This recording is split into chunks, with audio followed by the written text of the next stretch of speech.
The conference room smelled of leather and expensive cologne. I sat in the back corner, tablet balanced on my lap, dressed in what Marcus would call my trophy wife uniform. A pale pink dress that cost more than most people's monthly rent, but screamed decorative rather than decisive. My wedding ring caught the morning light streaming through the floor-to-ceiling windows of the Meridian Tower's executive suite. 3 carats of carefully selected diamonds. Marcus had proposed with a different ring, something modest and sweet. I'd upgraded it myself after the wedding, let him think his Christmas bonus had covered it. The lies had started small like that. Before we jump back in, tell us where you're tuning in from, and if this story touches you, make sure you're subscribed, because tomorrow I've saved something extra special for you. Gentlemen and ladies, Marcus began, his voice filling the room with practiced confidence as he stood at the head of the mahogany table. He shot me a quick wink, the kind that said, just sit there and look pretty. Thank you for joining us today. I know you're all eager to hear about the revolutionary direction we're taking Apex Dynamics. I watched the faces around the table. 12 investors, or so Marcus thought. What he didn't know was that 8 of them answered to me. What he really didn't know was that the venture capital firm he'd been courting for 6 months, Sterling Heights Capital, wasn't just interested in his company. They were my company. I'd founded it 9 years ago with money from my first exit, a biotech startup I'd built in my late 20s and sold for $200 million. Marcus continued his presentation, clicking through slides I'd reviewed last night while he slept. The projections were aggressive, bordering on fantasy. 30% growth quarter over quarter. Market domination within 18 months. I'd seen these numbers before, watched him inflate them during our pillow talk, thinking I was too naive to understand the difference between ambition and delusion. Now, I want to introduce you to someone very special, Marcus said, and my stomach tightened. Here it comes. My beautiful wife, Victoria. I looked up, offering the demure smile I'd perfected over 3 years of marriage. Victoria's been my rock through this whole process, he continued, gesturing toward me with his laser pointer like I was another item on his slide deck. She's been amazing, keeping the home fires burning, making sure I'm fed and focused. And let's be honest, she makes for excellent arm candy at these investor dinners, don't you, sweetheart? The room offered polite laughter. Uncomfortable. Obligatory. I maintained my smile, but inside, something crystallized. This wasn't the first dismissal. It wasn't even the worst. But it was the last one I would tolerate. Richard Chen from Pacific Rim Ventures, one of Marcus's real investors, not one of mine, cleared his throat. Perhaps we could hear from Mrs. Ashford about her perspective on the company. Oh, Victoria doesn't bore herself with the technical details, Marcus interjected smoothly, his hand making a dismissive wave. She's more of a creative soul, aren't you, darling? She does that whole lifestyle blogging thing. Very cute. I'd never written a blog post in my life. The Instagram account Marcus thought was mine, carefully curated shots of green juices and yoga poses, was maintained by a social media manager I paid to construct my fictional identity. The real me spent 14-hour days reviewing cap tables, conducting due diligence, and building an empire Marcus couldn't begin to comprehend. Actually, I said softly, playing my role to perfection, I'd love to hear more about the competitive landscape. Marcus has mentioned Tech Vanguard is developing something similar. Marcus's jaw tightened almost imperceptibly. I'd stepped outside my box, even if just an inch. Nothing for you to worry about, Vic. Tech Vanguard is a non-issue. But I'd seen the flash of concern in his eyes. Tech Vanguard was more than a non-issue. They were eating his lunch, and he knew it. What he didn't know was that I'd met with their CEO last week.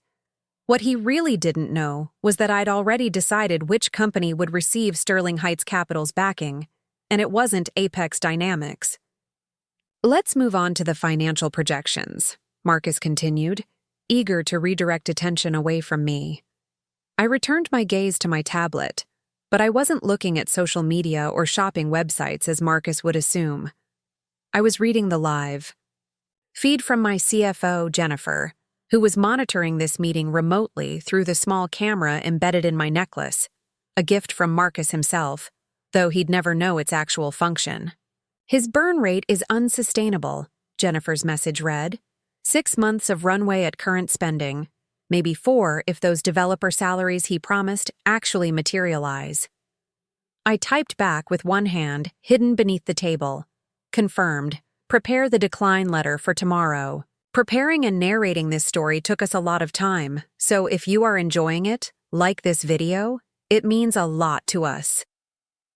Now back to the story.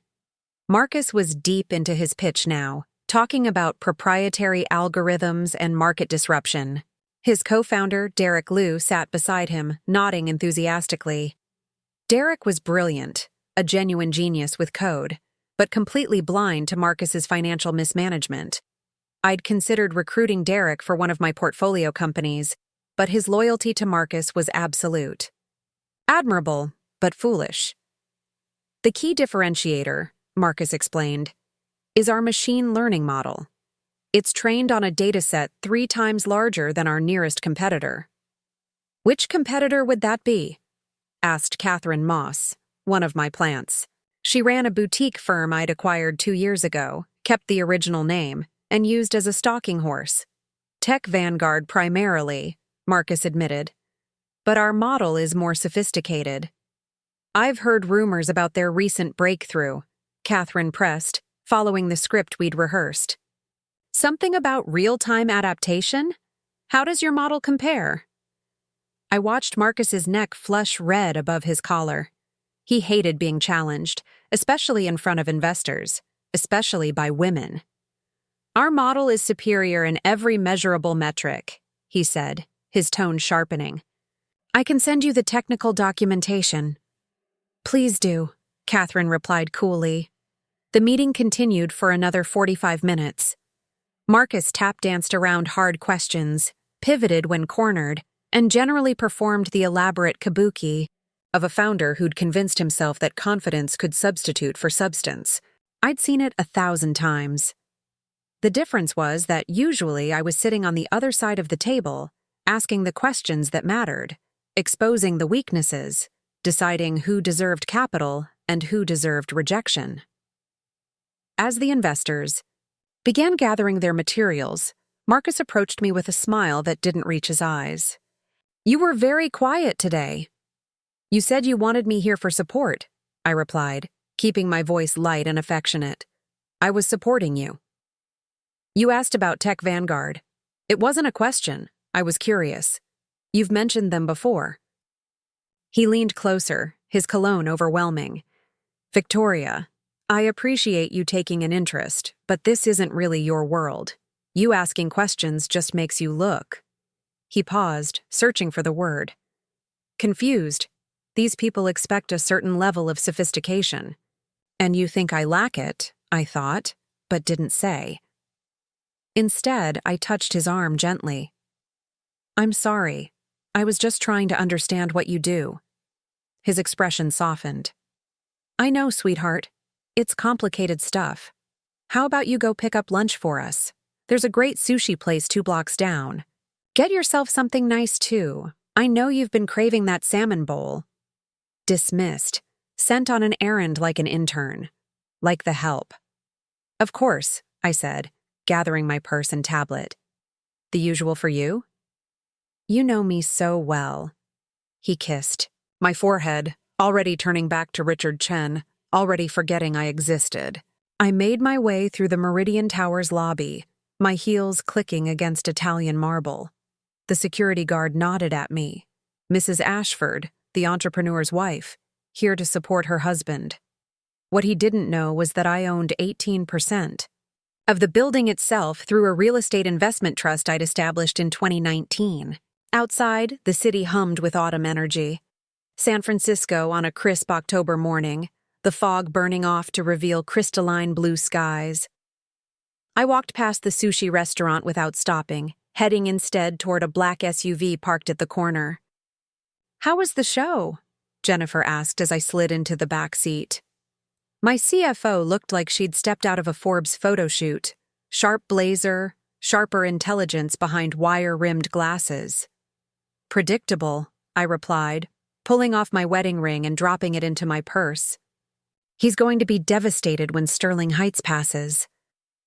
Are you sure you want to go through with this? Jennifer had been with me since the beginning, knew my secrets, and wasn't afraid to question my decisions. Destroying his company won't just hurt him. Derek's going to be collateral damage. Derek will land on his feet. He's too talented not to. I pulled out my phone and began composing an email. Besides, I'm not destroying Apex. I'm declining to invest. There's a difference. Victoria. Elena, I corrected. My real name. The name on my birth certificate. My degrees. My company registrations. Victoria Ashford was a character I'd created 3 years ago when I met Marcus at a charity gala. I'd been tired of men like him, men who saw my success as a threat, my money as theirs to spend, my intelligence as something to be managed and contained. So I'd created Victoria, sweet, uncomplicated, from a modest background. A former gallery assistant who'd gotten lucky landing a wealthy husband. Someone Marcus could feel superior to while I conducted the largest social experiment of my life. What happens when a successful woman pretends to be nothing and marries a man who believes the fiction? Elena, Jennifer amended, even using your real name now. This is getting personal. It's been personal for 3 years. I finished my email, a polite but firm decline to Marcus's investment request, citing concerns about market saturation and unsustainable burn rate. Send this at 9 a.m. tomorrow. I want him to get it before his morning coffee. Jennifer took my phone, reviewed the message, and nodded. Consider it done. What about the Tech Vanguard deal? I'm meeting with Amanda Chen at 2. She's expecting our term sheet? You're going to fund Marcus's competitor? I'm going to fund the better company, I corrected. The fact that they're competitors is almost incidental. Jennifer gave me a look that said she didn't believe that for a second. And the other thing? The revelation? I glanced at my reflection in the window. Victoria stared back at me. Perfectly coiffed hair, minimal makeup, designer dress that whispered money without shouting power. Soon, very soon, I would shed this skin and show Marcus who he'd really married. Next month, I said, at the Tech Innovators Gala. He's already planning to attend, already assuming I'll be there as his accessory. Instead, I'll be on stage accepting the Venture Capitalist of the Year award. He's going to lose his mind. He's going to lose everything. I felt no pleasure in the thought, but no guilt either. Just the cold certainty of consequences catching up to choices. 3 years, Jennifer. 3 years of being patted on the head, sent on errands, introduced as the wife, while he takes credit for ideas I whispered to him in the dark. 3 years of watching him preen about his success while spending money I secretly funneled into our joint accounts. You could have left any time. I could have, I agreed. But then I would never have seen the real Marcus. The man who emerges when he thinks he's won, when he thinks he's safe, when he thinks the woman beside him is too naive to notice his small cruelties and large betrayals. The SUV pulled up to a nondescript office building in the financial district. Sterling Heights Capital's office occupied the entire 32nd floor, but the building directory listed it as vacant. Privacy was paramount in my business. Are you coming up? I asked Jennifer. I have that meeting with the Stanford Endowment Fund. But I'll see you at the Amanda Chen meeting. Don't let her talk you down on valuation. Tech Vanguard is worth every penny of the $40 million. I stepped out of the SUV and entered the building, my heels clicking a different rhythm now. No more the apologetic tapping of a woman trying not to take up space. This was the stride of someone who owned the building, who'd negotiated the purchase price down by $8 million through patient, ruthless bargaining. My private elevator required a fingerprint scan and a retinal scan. Inside, I finally allowed myself to remove the mask. My shoulders straightened. My expression shifted from soft to sharp. Victoria dissolved, and Elena emerged. The elevator doors opened directly into Sterling Heights Capital's main office. Exposed brick walls, standing desks, 24 analysts working in concentrated silence. My company, my vision, built while Marcus thought I was home watching cooking shows and planning dinner parties. Morning. Elena, called Marcus Wu, my director of operations and no relation to any Marcus I wanted to think about right now. The Goldman Sachs people are here for the 10 o'clock. Conference room B? Already set up. Coffee, sparkling water, those Danish things you like. I headed to my office, a corner space with views of the Bay Bridge and Alcatraz. My desk was organized chaos. 3 monitors, 2 keyboards, a standing mat, and about 16 different deal files in various stages of completion. This was my real life. This was who I actually was. My phone buzzed. Marcus. My husband, Marcus. Not my director of operations, Marcus. Hey, babe, did you get the sushi?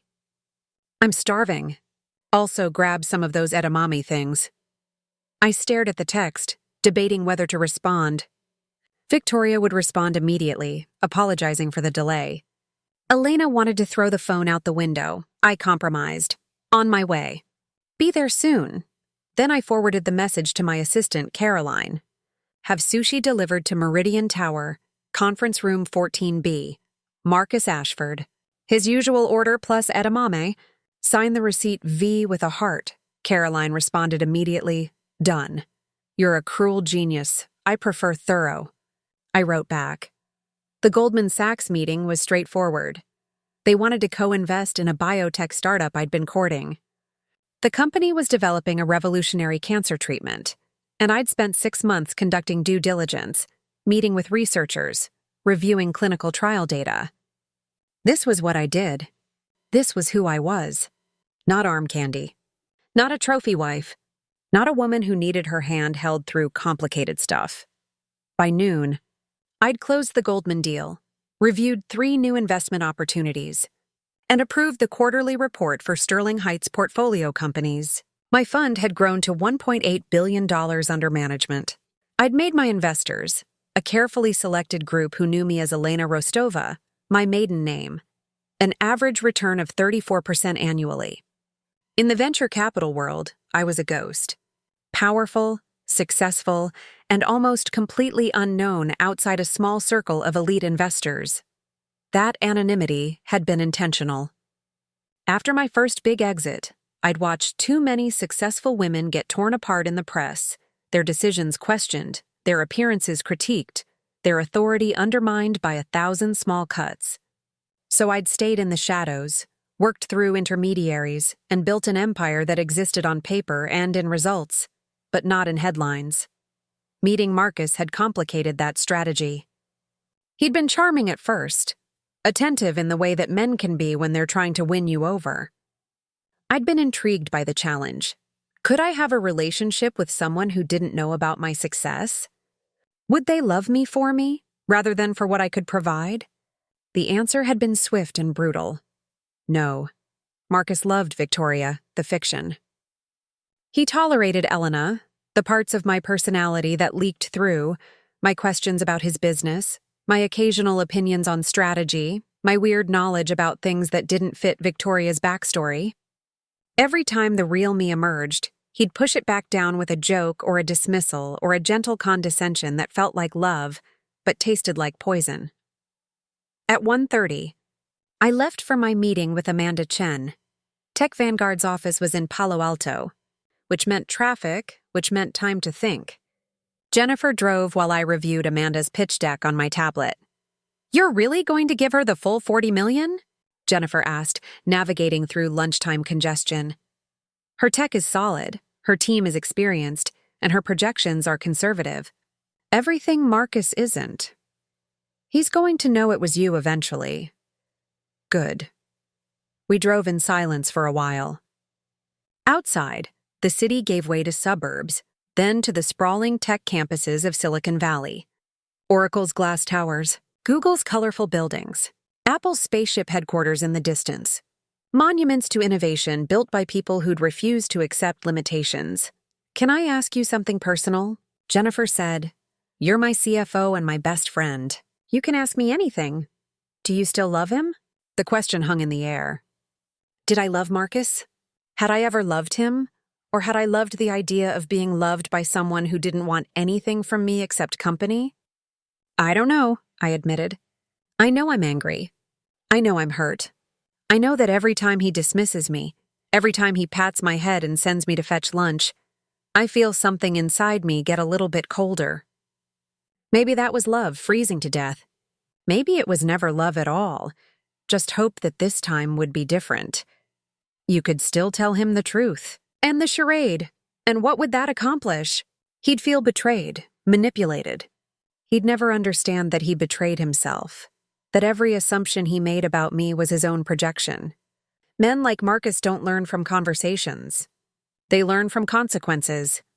We pulled up to Tech Vanguard's headquarters, a modest 2-story building that hummed with the energy of a company on the verge of something big. Amanda Chen met us in the lobby, her handshake firm, her smile genuine.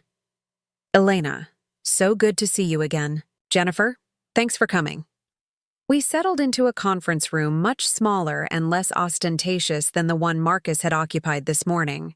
No leather chairs or mahogany tables, just functional furniture, whiteboards covered in equations, and the palpable sense that actual work happened here. Amanda's presentation was thorough and honest. She didn't hide her challenges or inflate her projections. She showed us the technical documentation that Marcus had promised to send, but never would because it would reveal how far behind Apex Dynamics actually was. We're 3 months from beta launch, Amanda explained, pulling up a timeline. 6 months from commercial release.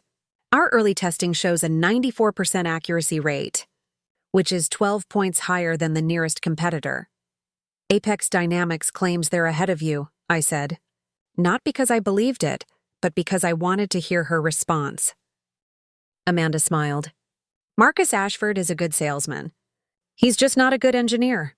His model is built on outdated architecture, trained on purchased datasets that don't reflect real-world conditions.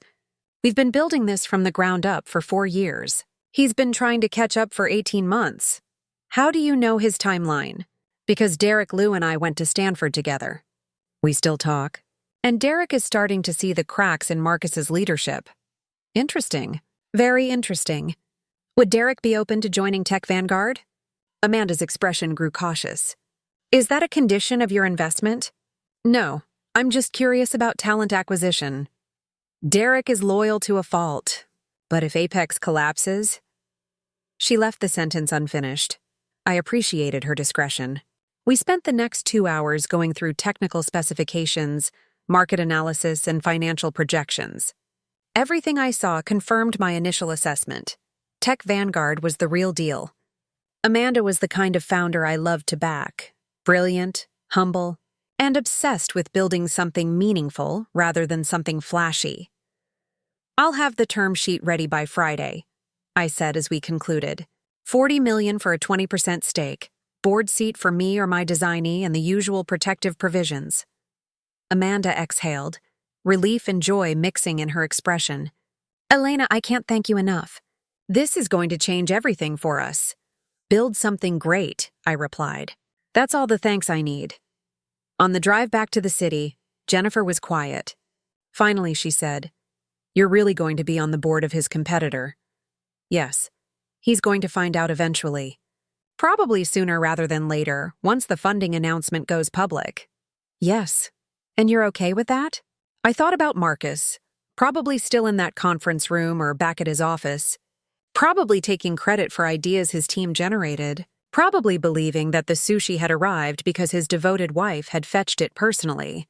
I thought about the next board meeting, where he'd introduce me as his beautiful wife, while I sat in the back corner, playing the role he'd written for me. I'm more than okay with it, I said. I'm counting on it. We arrived back in the city just as the sun began its descent toward the Pacific. The sky turned amber and gold, painting the glass towers in shades of fire. My phone had been buzzing for the last hour. Texts from Marcus wondering where I was. Calls from Caroline about urgent matters that needed my attention. Messages from other portfolio company CEOs seeking advice or approval. I was exhausted. Not from the work, but from the constant division. Elena at the office, Victoria at home. Success in shadows, submissiveness in light. When can I stop pretending? I texted Jennifer. Her response came immediately. 1 month, November 15th. Tech Innovators Gala. You've earned this. 1 month. 30 more days of being Mrs. Marcus Ashford, the arm candy, the trophy wife, the woman who didn't understand complicated stuff. 30 more days of biting my tongue when he mansplained my own industry to me. 30 more days of watching him take credit for successes I'd orchestrated, but I'd waited 3 years. I could wait 30 more days. I arrived home at 7 p.m. to find Marcus already there, tie loosened, shoes kicked off, sprawled on our white leather sofa with a glass of whiskey. Our house, a modern masterpiece in Pacific Heights that cost $12 million, every penny paid by me through shell companies Marcus knew nothing about, glowed with warm light. "There you are," he said, not getting up. "Where have you been?" "Shopping," I lied, keeping Victoria's voice light and apologetic. "Lost track of time. I'm sorry. Did you get dinner started?" I'd closed a $40 million deal this afternoon. I'd reviewed quarterly reports for 8 companies. I'd made investment decisions that would affect hundreds of jobs and potentially change entire industries. But sure, the most important question was whether I'd started dinner. "I thought we could order in," I suggested. "That Thai place you like?" "Perfect." He patted the couch beside him. "Come here. Tell me about your day." I sat, curled into him the way Victoria would, and proceeded to lie about a day spent shopping. Getting my nails done. They looked perfect because I'd actually gotten them done 2 weeks ago. And maybe meeting a friend for coffee, a friend who didn't exist, at a coffee shop I'd never been to. Marcus listened with half an ear, occasionally interjecting with, "That's nice," "Dear," or "Sounds lovely." When I finished my fictional recounting, he launched into his own day, the investor meeting, the brilliant way he'd handled tough questions, the certainty that funding was just around the corner. "Richard Chen was particularly impressed," Marcus said, sipping his whiskey. "I think Pacific Rim is going to lead the round. They're hungry for the next big thing, and we're it," I murmured agreement, even though I knew Richard Chen had already decided to pass. I'd spoken with him this afternoon, after he'd returned to his office and reviewed the same public data about Apex Dynamics that I'd reviewed months ago. The company was drowning, and Richard was too smart to throw money at a sinking ship. "You know what would be great?" Marcus continued, his hand absently stroking my hair like I was a pet. "If you threw a dinner party, something small, intimate, maybe 8 or 10 people. Key investors, Derek, some of the board members. You're so good at that hostess stuff." "Of course," Victoria said. "When were you thinking?" "Next week, Friday. That gives you plenty of time to plan something spectacular. Plan, shop, cook, serve, clean up, all while looking effortlessly elegant and making everyone feel special. All while Marcus took credit for having such a gracious wife. All while I played a role that made my skin crawl." "Friday works," I agreed. "You're the best." He kissed the top of my head. "I don't tell you enough, but you really are the perfect wife. Supporting me, taking care of everything, never complaining about the long hours or the stress. Some guys get wives who nag about attention or want careers of their own. I'm lucky you're so low maintenance." Low maintenance. The phrase echoed in my head as I ordered dinner, as we ate Thai food on the couch while Marcus scrolled through his phone, as I cleaned up while he took a call with Derek about some crisis in the code base. Low maintenance. As if my lack of demands was a virtue rather than a disguise. As if my absence of complaints was contentment rather than strategy. Later, in bed, Marcus fell asleep immediately, his breathing deep and even. I lay awake, staring at the ceiling, counting down the days. 30 more days of Victoria. 30 more days of being arm candy, of being low maintenance, of being perfect. And then? Then Elena would emerge, and Marcus would learn what it cost to underestimate the woman sleeping beside him. My phone buzzed silently. A message from Jennifer. Term sheet sent to Amanda. She's reviewing with her lawyer tonight. Should be signed by Thursday, I typed back. Good. Any word from the gala organizers? Your award is confirmed. Speech needs to be submitted by November 1st. They're expecting 500 attendees, including half the VCs in Silicon Valley. And yes, Marcus Ashford is on the guest list. I smiled in the darkness. Perfect. 30 days until Marcus learned who he'd married. 30 days until Victoria disappeared forever. 30 days until the arm candy revealed she'd been the one writing the checks all along. The morning Marcus's rejection letter arrived, I was already at the office. 7 a.m., coffee in hand, watching the sunrise paint the Bay Bridge in shades of rose and gold.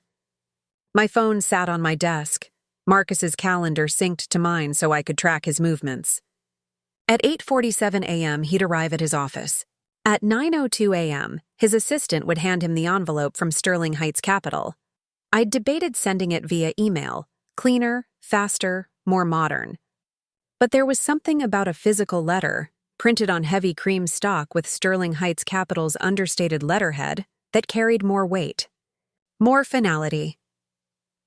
Jennifer appeared in my doorway at 8:55, 2 coffees in hand even though I already had one. Nervous? Curious, I corrected, accepting the second coffee anyway. I want to see how he handles rejection. You could just watch his calendar. See if meetings start getting canceled. That's the practical approach. I pulled up the security feed from Apex Dynamics' office building. One of my portfolio companies owned the property management firm that handled the building. It had taken 3 shell companies and 2 months of patient negotiation, but I now had access to every camera in the building.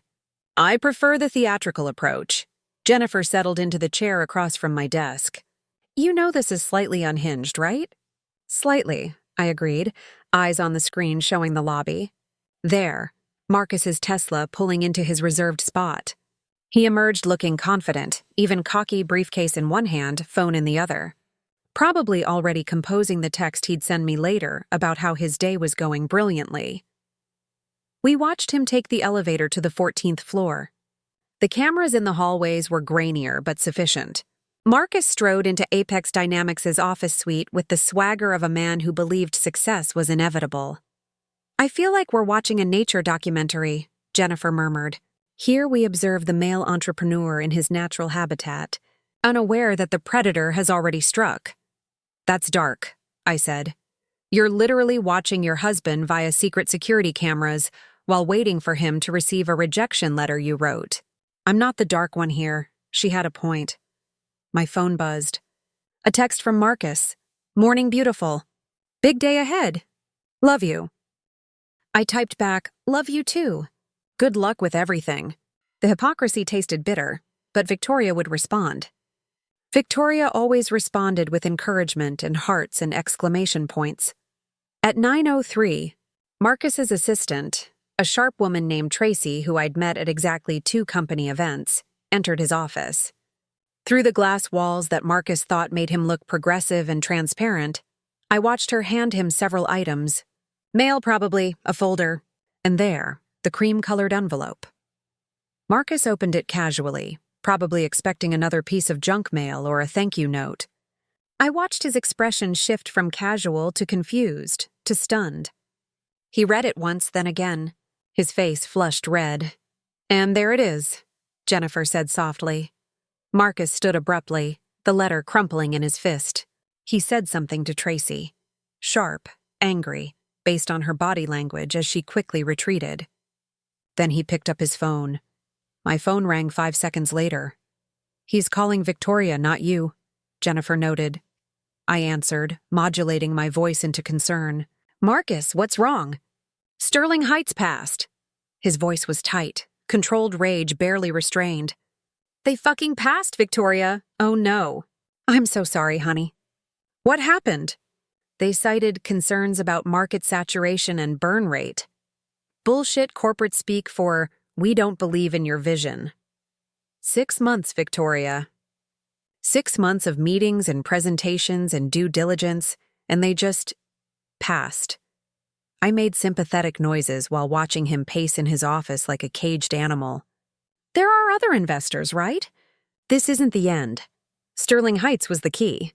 They were supposed to lead the round. Without them, the others are going to get cold feet. He paused, and I heard him take a breath. I need to think. I need to figure out next steps. Come home, I suggested. Take a break, clear your head. I'll make you lunch. I can't come home. I need to fix this. I need to call Richard Chen, see if Pacific Rim will step up. Maybe I can convince Derek to defer his salary for a few months, stretch the runway. My jaw clenched. Derek was already underpaid, already working 80-hour weeks keeping Marcus's company afloat. The idea of asking him to work for free was unconscionable. Whatever you need to do, Victoria said. I'm here for you. I know you are. You're the only one I can count on. The vulnerability in his voice almost made me feel guilty. Almost. I'll be home late. Don't wait up. He hung up without saying goodbye. On the screen, I watched him slump into his chair, head in his hands. For a moment, just a moment, he looked lost. Human. Scared. You okay? Jennifer asked. Fine, I said, closing the feed. I didn't need to watch anymore. Get me the Tech Vanguard files. I want to review the final terms before Amanda signs. The rest of the day passed in a blur of meetings and decisions. A promising AI startup in Seattle needed a bridge round. A biotech company in San Diego was ready for Series B. A fintech founder wanted to discuss acquisition offers. This was my real life, the one Marcus didn't know existed.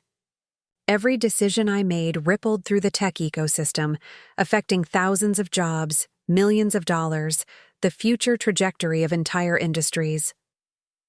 At 3 p.m., Amanda Chen called. Elena, the papers are signed. We're officially funded. Congratulations, Amanda. This is just the beginning. I know Tech Vanguard is just another portfolio company to you, but this means everything to us. We're going to build something incredible. You already are, I said, meaning it. Press release goes out Friday? Friday at 9 a.m. Our PR team is coordinating with yours. Friday. The same day as Marcus's dinner party. The same day he'd expect me to play hostess while he networked with people who were about to learn that his competitor had just secured major funding. The timing was almost too perfect. After Amanda hung up, I pulled up Marcus's calendar again. Meetings all afternoon. Derek, the head of sales, the product team. Probably trying to rally the troops. Project confidence he didn't feel. At 6 p.m., he had a call scheduled with Richard Chen from Pacific Rim Ventures. I picked up my phone and called Richard directly. Elena, he answered. I was just about to reach out to you. I saw the Tech Vanguard announcement is scheduled for Friday. That's actually why I'm calling. Marcus Ashford, Apex Dynamics, is going to pitch you this evening. I wanted to give you context. You know Marcus Ashford? The question hung between us. Richard was sharp, one of the best in the business. If I confirmed the connection, he'd start asking questions. But if I denied it, I'd be lying to an investor I respected. I know of him, I said carefully. I've done extensive due diligence on Apex Dynamics. The company is burning through cash. The technology is derivative and the leadership is problematic. I appreciate the heads up. Between you and me, I was already leaning toward a pass. This just confirms it. We talked for a few more minutes about other opportunities, then ended the call. I sat back in my chair, staring at the city beyond my windows. Was I being vindictive? Was this about protecting my investment in Tech Vanguard, or about watching Marcus fail? The honest answer was both. I'd invested in Amanda because she was brilliant, and her company was solid. But I'd also invested knowing it would directly compete with Marcus, knowing it would accelerate Apex's decline. Was that business or revenge? My phone buzzed. Caroline, my assistant. Marcus Wu wants to know if you're free for a quick sync on the portfolio review. Give me 10 minutes, I replied. I needed to compartmentalize. Marcus Ashford, my husband, was dealing with a professional setback. Elena Rostova, venture capitalist, was managing a diverse portfolio and making sound business decisions. The fact that these two worlds were colliding was unfortunate but inevitable. At least that's what I told myself. That evening, I arrived home to find Marcus already there, tie discarded, shirt unbuttoned, drinking whiskey with the desperate focus of someone trying to drown bad news. Empty takeout containers littered the coffee table. Hey, I said softly, Victoria sliding back into place like a familiar costume. How did it go with Richard Chen? He passed too. Marcus didn't look at me, just stared at his glass. Said the market was too crowded. His fund was focused on other sectors. Corporate bullshit, just like Sterling Heights. I sat beside him, touched his shoulder. I'm sorry. 6 months, Victoria. 6 months of work, and I'm right back where I started. Except now I'm worse off because I've been telling everyone we were about to close a major round. The team is expecting it. Our vendors are expecting payment. I've been operating like the money was already in the bank. What are you going to do? Cut costs? Lay people off? Try to find smaller investors who might take a chance. He finally looked at me and I saw genuine fear in his eyes. I might lose the company, Vic. Victoria would comfort him.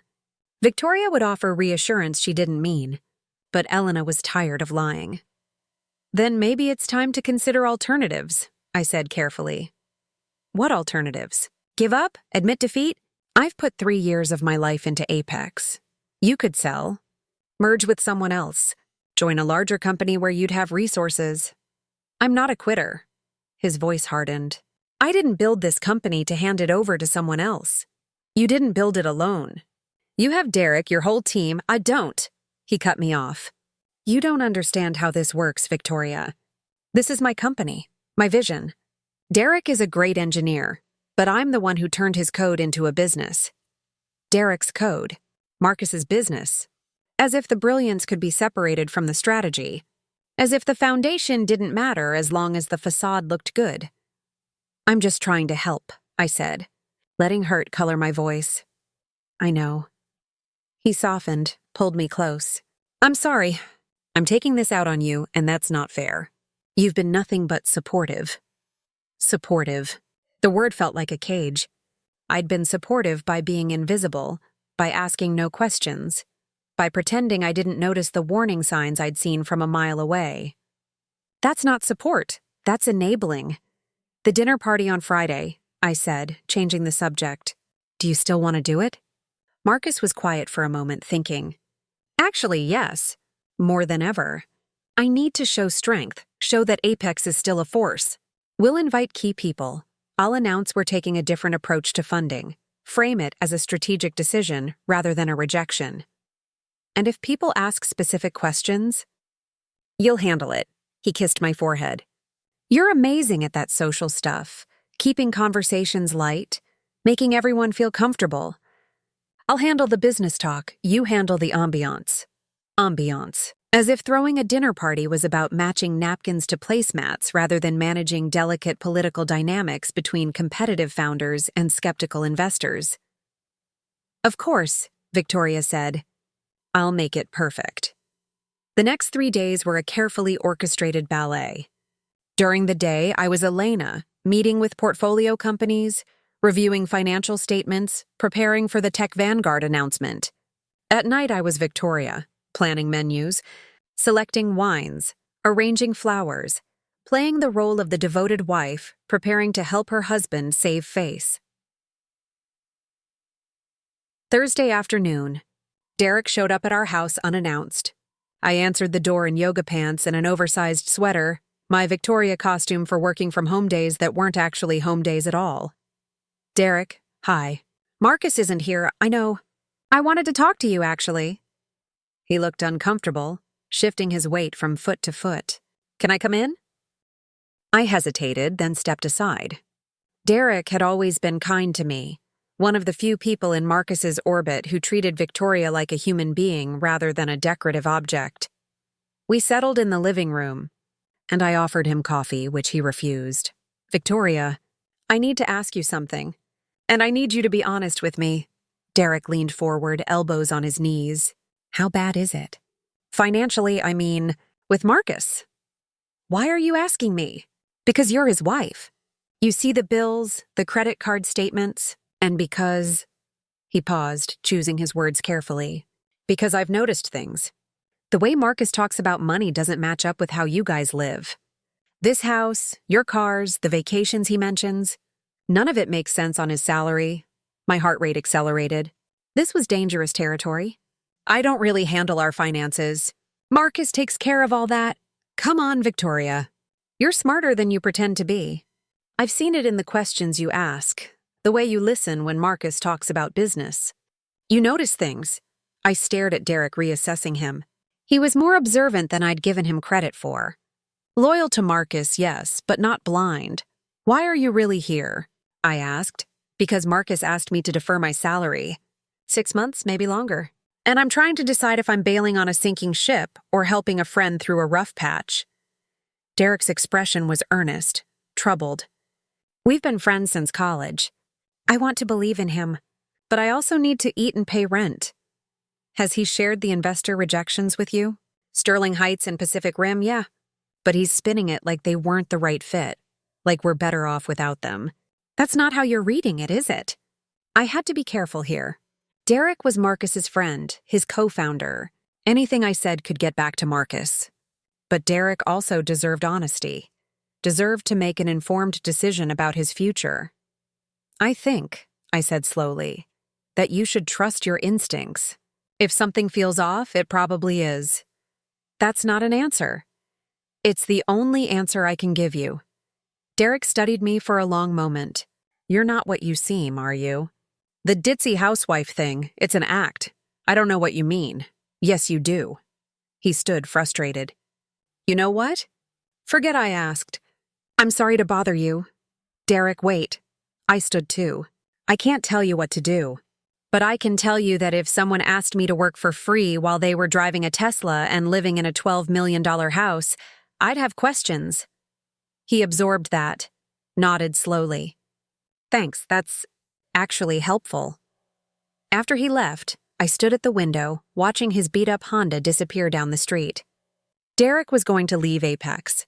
Maybe not today, maybe not this week, but soon. And when he did, Marcus's company would collapse, because Derek was the only thing holding the technology together. I should have felt triumphant. This was what I'd wanted, wasn't it? For Marcus to face consequences, to lose the company he valued more than his marriage, more than honesty, more than me. Instead, I felt tired. Friday morning arrived with fog so thick I could barely see the neighboring houses. I'd been awake since 4 a.m., preparing for the double life I'd be living today. At 9 a.m., Tech Vanguard's funding announcement would go live. At 7 p.m., I'd be hosting Marcus's dinner party, smiling and serving wine while his world burned. I was at the office when the press release hit. My phone started buzzing immediately. Congratulations from other VCs. Interview requests from journalists who'd somehow gotten my private number. Texts from portfolio company CEOs celebrating the deal. And then, at 9:47 a.m., Marcus called. Did you see this? His voice was strained. Tech Vanguard just announced $40 million in funding from Sterling Heights Capital. I didn't see it. What does that mean? It means the investors who passed on us are funding our competitor. It means Sterling Heights didn't pass because they were concerned about the market. They passed because they'd already decided to back Amanda Chen. I let the silence stretch, playing Victoria's confusion. But isn't that just business? Don't investors bet on multiple companies sometimes? Not like this. This is targeted. Someone at Sterling Heights wanted us to fail. He took a shaky breath. I need to go. Crisis management time. The team is freaking out. Are we still doing dinner tonight? What? Oh God, the dinner party. Yes, no. I don't know, Victoria. Our competitor just got $40 million while we're trying to figure out how to make payroll. I'm not exactly in an entertaining mood. You said we needed to show strength. That was before Tech Vanguard made us look like amateurs. He was yelling now. Sterling Heights didn't just pass on us. They actively chose our competitor. Do you understand what that does to our reputation? Marcus, I'm sorry. Just handle the party, okay? Order food, get wine, do whatever. I'll try to be there, but no promises. He hung up without another word. Jennifer appeared in my doorway moments later. I heard yelling from down the hall. I'm guessing Marcus saw the news? He knows Sterling Heights funded Tech Vanguard. He doesn't know Sterling Heights is me. But he's figured out the timing is suspicious. He's going to connect the dots eventually. I know. I pulled up the security feed of Apex Dynamics' office. Chaos. People gathered in small groups, whispering. Derek at his desk, head in his hands. Marcus in his office, phone pressed to his ear. Probably calling everyone he knew looking for alternative funding. Are you having second thoughts? Jennifer asked gently. About what? Funding Amanda? That was the right business decision. About marrying Marcus under false pretenses? That ship sailed 3 years ago. About watching him suffer? I closed my laptop. No second thoughts. He built his own cage. I didn't build the lock. But even as I said it, I wasn't sure it was true. The dinner party loomed ahead, hours away. I'd play Victoria one more time. Smile, serve, accommodate. Let Marcus perform strength he didn't feel for guests who were about to become his former allies. And in 25 days, at the Tech Innovators Gala, I'd end the performance forever. The only question was whether I'd survive the final act. The dinner party was flawless. Crystal gleamed under chandelier light, wine flowed like water, and the catered meal earned compliments from every guest. I played Victoria perfectly, gracious, attentive, invisible. Marcus held court at the head of the table, spinning the Tech Vanguard news as a minor setback, promising that Apex would emerge stronger. No one believed him. I could see it in their eyes. At 10 p.m., after the last guest departed, Marcus poured himself another whiskey. That went well, don't you think? It was lovely, I agreed, collecting wine glasses. Richard Chen is considering a smaller investment. Derek's committing to stay on. We can still turn this around. He was trying to convince himself more than me. I set down the glasses and took a breath. 3 years of pretending. 3 years of being dismissed, patronized, reduced to arm candy. I was done. Marcus, we need to talk. Not tonight, Vic. I'm exhausted. Yes. Tonight. Something in my voice made him look up. I wasn't using Victoria's soft tone anymore. This was Elena. Clear, firm, done with performances. I'm not who you think I am, I began. My name isn't Victoria. It's Elena Rostova, his brow furrowed. What are you talking about? 3 years ago I met you at that charity gala. I lied about who I was. I'm not a former gallery assistant. I'm a venture capitalist. I founded Sterling Heights Capital 9 years ago. I have $1.8 billion under management. I watched his face shift from confusion to disbelief. Sterling Heights didn't pass on your company, Marcus. I did. I'm Sterling Heights. That's not funny. It's not a joke. I pulled out my phone, showed him my email. CEO, Sterling Heights Capital. Showed him the rejection letter I'd written, the Tech Vanguard term sheet I'd signed. I funded your competitor. I've been running a venture capital firm while you've been patting me on the head and sending me to fetch lunch. Marcus stood, the glass shaking in his hand. You're lying. This is some kind of... This house? I bought it. The cars, the furniture, the lifestyle you think you're providing?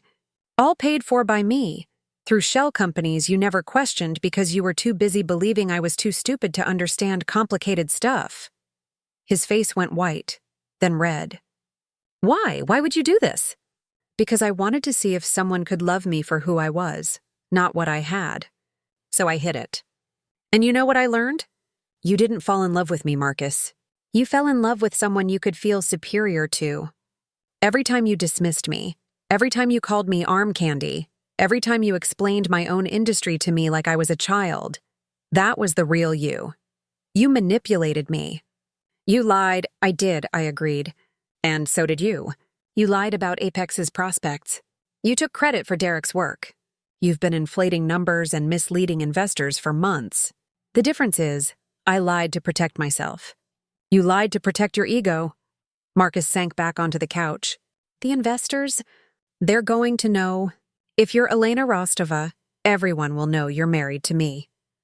This will destroy what's left of my reputation. I'm filing for divorce on Monday. The papers are already prepared. I felt strangely calm. You can tell people whatever you want about why we're separating. I won't publicly discuss your company or our marriage. But the charade ends now. 3 years, he whispered. 3 years of marriage was just... What? An experiment? It was hope, I said quietly. Hope that maybe this time would be different. That maybe if someone didn't know about my success, they'd see me. Actually see me. I picked up my purse. But you never saw me, Marcus. You saw what you wanted to see. A pretty face. Arm candy. Someone to make you look good. Where are you going? A hotel tonight. I'll have movers come for my things next week. I paused at the door. For what it's worth, I'm sorry. I'm sorry I lied, and I'm sorry this is how it ended. But I'm not sorry I'm leaving. Elena, goodbye, Marcus. I walked out into the San Francisco night, breathing fog and freedom. My phone buzzed, Jennifer asking if I was okay. I texted back, better than okay. I'm done pretending. 3 weeks later, I stood on stage at the Tech Innovators Gala, accepting Venture Capitalist of the Year. The crowd of 500 included every major player in Silicon Valley, including somewhere in the back Marcus Ashford. I didn't mention him in my speech. I talked about taking risks, believing in brilliant founders, and the importance of seeing people for who they really are, not who we assume them to be. After the ceremony, Derek found me. I heard about the divorce. And the truth. All of it. I'm sorry. Up next, you've got 2 more standout stories right on your screen. If this one hit the mark, you won't want to pass these up. Just click and check them out. And don't forget to like, subscribe, and turn on the notification bell so you don't miss any upload from us.